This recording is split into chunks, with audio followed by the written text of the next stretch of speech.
Thank you all for listening today. My name is Tara Stewart Merrill, and I'm a Simons Fellow of the Life Sciences Research Foundation. And before I begin, I'd like to thank my co-authors, Dana Calhoun and Peter Johnson, and acknowledge several colleagues who have provided feedback on the ideas I'll present. Thanks also to our funding sources, the University of Colorado and ESA. The central theme of my talk today is the idea that biodiversity might reduce the emergence and spread of infectious disease. My talk won't refute or promote the theory, or provide evidence of diversity-disease relationships. Rather, I'll delve into one particular mechanism that can connect diversity to disease and provide a set of questions and data that are key to understanding and testing that mechanism. There's a simple idea that species identities can generate connections between biodiversity and infectious disease in a phenomenon known as transmission reduction, or a dilution effect. To illustrate this idea, I'll use Lyme disease, which is the model system in which the dilution effect was largely conceived of and solidified. So in this system, we begin with a community of potential Lyme disease hosts, and these hosts vary in their competence for the etiological agent of Lyme, Borrelia burgdorferi. And by that I mean that each host varies in its quality for the pathogen. Some hosts, like the white-footed mouse, are sources for the pathogen, producing a great number of Borrelia-infected ticks, while others are sinks for the pathogen, producing far fewer infected ticks. Interestingly, in this system and in others, there's an inverse association between each host competence and its extirpation risk, meaning that the most competent host is also the least likely to go locally extinct. Ultimately, this inverse association means that as biodiversity is lost, the average competence of the community will increase, which can facilitate transmission of the pathogen. So we can see here that in our example 3 species community, average competence is represented by this black dot. Losing diversity to a 2 species community shifts that average to a higher level of competence. And finally, in a 1 species community, average competence is even higher, meaning that Borrelia only ever gets into high competence hosts that allow it to spread well. Together, these 2 factors, variation in competence and an inverse association between competence and extirpation risk, provide a mechanism through which biodiversity loss might increase the spread of the pathogen. Now, the real crux of this phenomenon is competence. And the looming question that has bugged me for a number of years is, what really is competence? I've asked this question of various scientists engaged in diversity disease research, and I've tended to get a lot of very different and sometimes very squishy responses. So recently, my postdoc advisor, Pete, and I decided to write a paper addressing these differences and working towards unifying our definitions and metrics of competence, as well as providing a roadmap for how we might better understand competence within the context of diversity disease theory. In this paper, we posed a series of unanswered questions, and today I'll address 4 of those questions with empirical data. First, asking, what is competence and how do we best measure it? Second, what host traits underlie and produce variation in competence? Third, is competence really a property of just the host? Or is it more of an emergent property of both host and parasite? And fourth, what is the extent of within species variation? In other words, can we make the assumption that species competence values are fixed and consistent as we move across ecological communities? For this work, we're analyzing a large experimental data set consisting of infection assays performed for 5 amphibian hosts exposed to 4 trematode parasites that the hosts co-occur with. And the trematode parasites were administered at 4 exposure doses and a 0-dose control. This design resulted in 100 unique host by parasite by dose combinations with a total of almost 1,300 amphibians. So what is competence and how do we measure it? We define competence as an intimate property of the host-parasite interaction. It is the capacity of the host to transmit infection given exposure. This definition requires us to isolate competence from the influence of other players in the system. So for instance, the trematode parasites in our study move from snails to amphibians to birds. But if we want to truly focus on the capacity of amphibians to transmit trematodes, we have to excise snails and birds out of the equation. That is, remove any influence of the behaviors and physiology of the donor or recipient host. Once we've constrained competence to just the host and parasite, we can use their interaction to arrive at a measurement of competence. And here I'll build a conceptual model of the interaction that gets us that value. The very first step of any host-parasite interaction is physical exposure. And in our system, the larval amphibian becomes exposed when it meets infectious trematode cercaria in the environment. The parasite then attempts to infect its host, and we consider the larval amphibian to be infected when cercaria have penetrated host tissue and actually entered the host.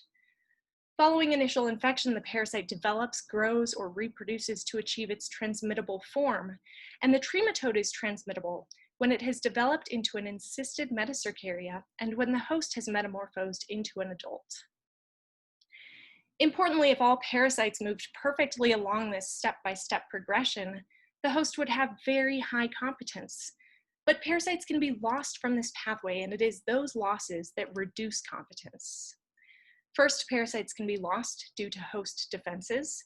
Resistance can prevent initial infection, and clearance can kill parasites before they achieve the transmittable form, both rendering the host uninfected.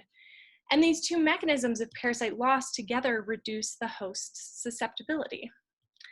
Parasites can also be lost from the infection pathway if the host dies before the infection becomes transmittable. And in this sense, competence can be reduced if host survival is reduced. There are two important things provided by our conceptual model. First, it gives us a simple empirical measurement of competence, which is simply T over E, or the percent of administered cercaria that become transmittable metacercaria. Second, the model allows us to address our second question because we can tease apart the infection process into its constituent processes and then determine which of these pathways best explains variation in competence. And I'm going to do that for you now, asking, in the amphibian trematode system, what traits underlie variation in competence? So here are longitudinal data on the interaction between Western toads and Alaria trematodes through time. We individually inoculated larval toads with 20 cercaria, and at the beginning of the infection assay, 100% of them have been exposed to hosts. Performing dissections 36 hours later, we can see that only 25% of cercaria successfully infected their hosts. And 20 days later, when hosts have metamorphosed, only 20% have developed into the metacercaria stage. Importantly, some of the toads died over the course of the infection, such that the ultimate percentage of cercaria that infected, developed, and survived has been significantly winnowed down. And from these longitudinal data, we can quantify how the parasites were winnowed down by resistance, clearance, or pre-transmission mortality. That is, we can use these percentages to directly quantify the probabilities of each form of parasite loss.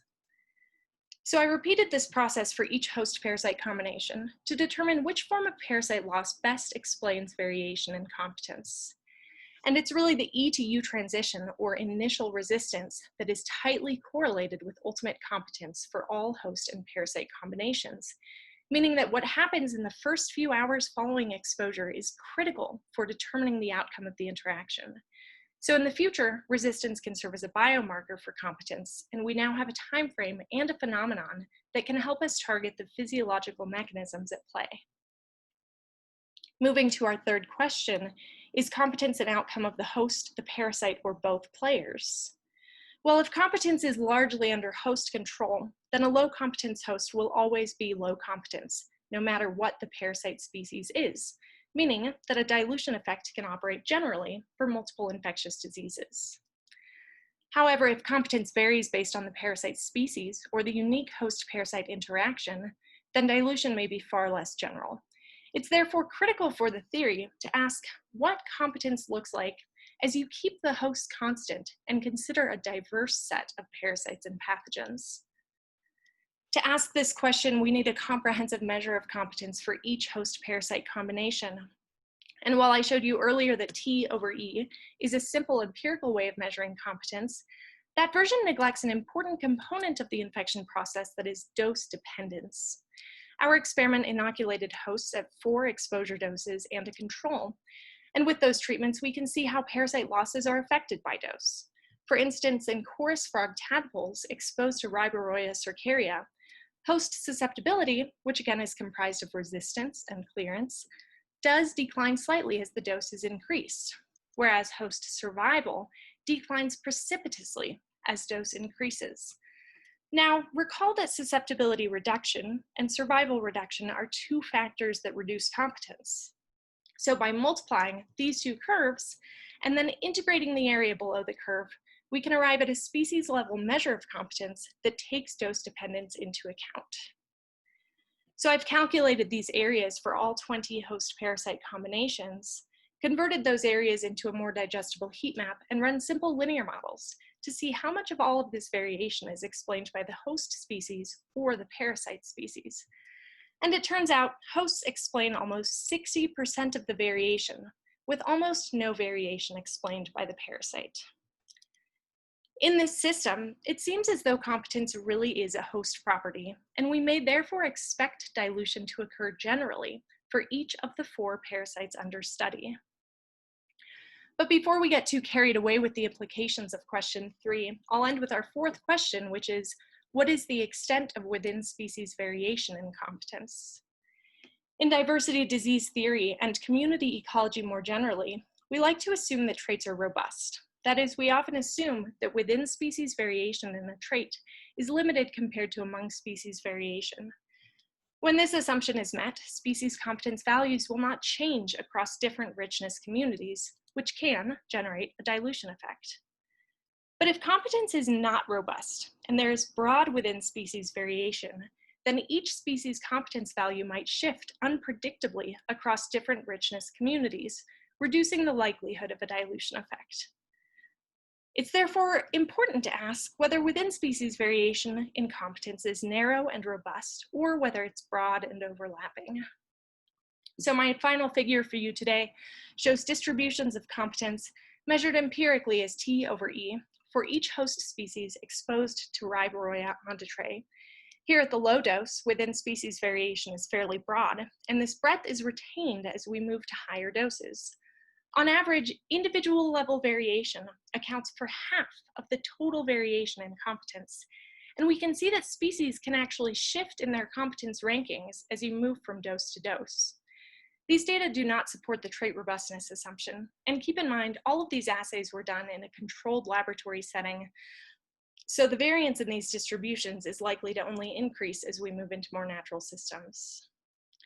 In conclusion, using our strict definition of competence and our conceptual model of the host-parasite interaction, we find that amphibian competence is best explained by their initial resistance to infection, that competence appears to be a general property of the host rather than a unique outcome of a given host-parasite interaction, and finally, that individual level variation is exceptionally broad, which on the one hand challenges assumptions of diversity disease theory, but also provides strong motivation for better understanding how genes and environment shape this key epidemiological trait.